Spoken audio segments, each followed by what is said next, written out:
بالإضافة إلى قصص دفن الأحياء، على كل كتاب رعب أن يقدم قصة واحدة على الأقل عن غرف الفنادق المسكونة. غرف الفنادق أماكن مخيفة بطبعها. تخيل كم من الناس نام على الفراش قبلك، كم منهم كان مريض، كم منهم كاد أن يفقد عقله، كم منهم كان يفكر في قراءة بضع آيات الكتاب المقدس الموضوع في درج الكومود قبل أن يشنق نفسه في خزانة من ملابس بجوار التلفزيون. أهلا بيكم في المستشفى.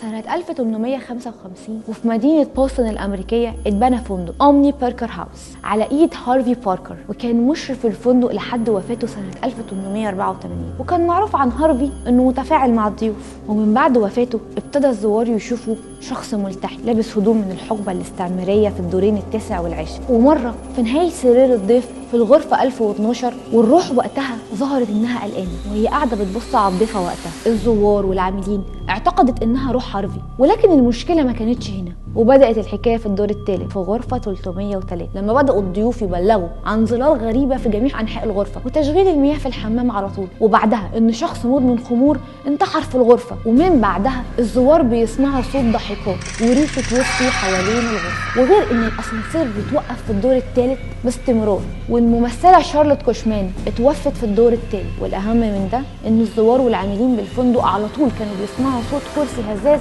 على الرغم من عدم وجود أي شخص في الدور.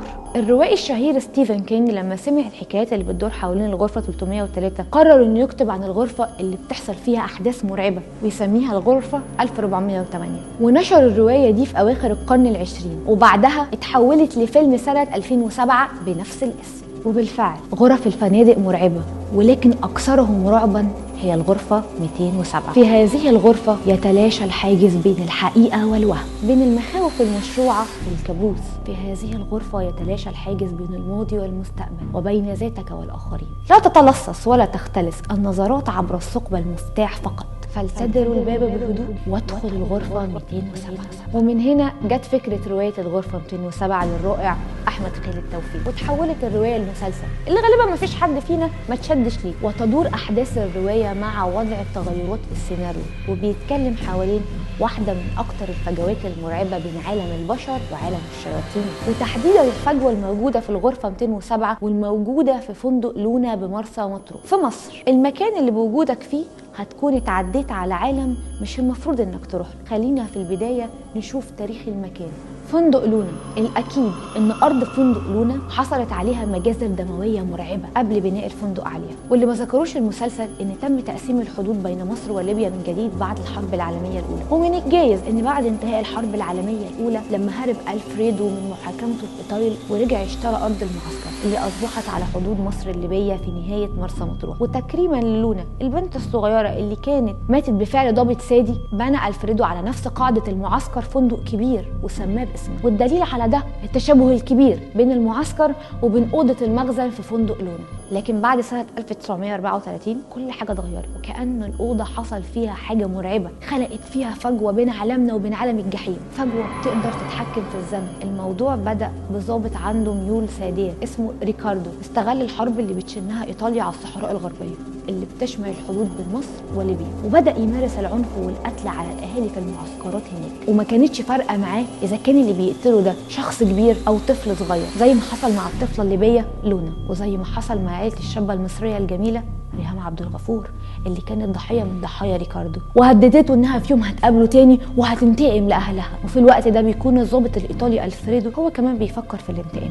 ولما ماتت لونا قدامه ما قدرش يستحمل وقرر يعمل مجزرة على ارض المعسكر. محدش قدر يهرب من المجزرة دي غير ريكاردو. ولكن بعد الحرب العالمية الاولى تم تقسيم الحدود بين مصر وليبيا من جديد، وبقى مكان المعسكر الجديد في نهاية مرسى مطروح قرب الحدود الليبية الجديدة. وبيقرر ألفريدو وقتها يخلد اسم لونا ويبني على قاعدة المعسكر فندق جديد جميل، وجاب ريهام عبد الغفور اللي بقت فتاة وحيدة بعد موت أهلها بسبب ريكاردو وشغلها في الفندق. وبعد فترة حب ألفريدو ريهام واتجوزها، ولكن سعادتهم ما كانتش كاملة لأن ريهام ما كانتش متخلف وقتها، الفريدو قرر يشغل نفسه عن موضوع الخلفه ويكبر الفندق ويجيب حد من بلده ويشاركه. فقرر يجيب صاحبه اللي انقذه في الحرب وهو الخواجه ادريانو مع اولاده الاثنين مايكل وماركو. بعد ما مرات ادريانو ماتت وبسبب طمع ادريانو انه عايز يكون مالك الفندق، قرر انه يقتل الفريدو، ويصادف ان ريهام وقتها تكون حامل وبعد فتره تولد، ويقتلوها في نفس الليله اللي تولد فيها، وياخدوا الطفل ويتبناه الصواب ويسميه جمال لانه ما كانش بيتخلف. وبسبب الدم والمذبحه اللي حصلت على ارض الفندق، الفجوه كانت موجوده بالفعل.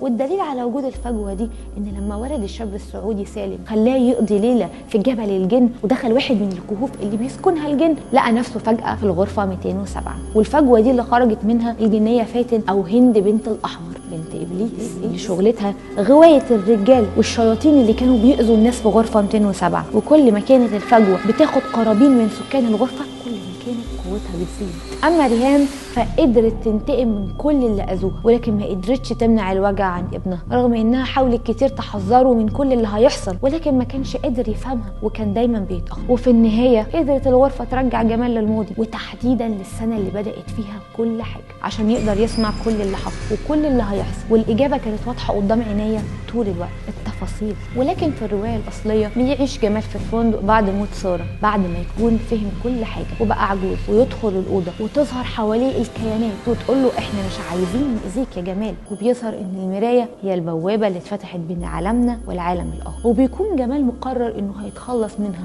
ومراهن ان الفجوه دي هتتقفل لما انسان يضحي بنفسه. وقبل ما يعمل كده بيقول ان في احتمال تاني، وهو ان كل اللي حصل يكون في عقله بس، ولكن على كل الاحوال محدش هيفتقد عجوز ملوش اسره وشبه كفيف، ولكني هقدم غرفه للاجيال الجايه اللي مش هتقدر انها تضرهم. ولو حابب انك تشارك معانا في الحلقات وتكون ضمن فريق المورستان، ابعت لنا على رسائل البيج.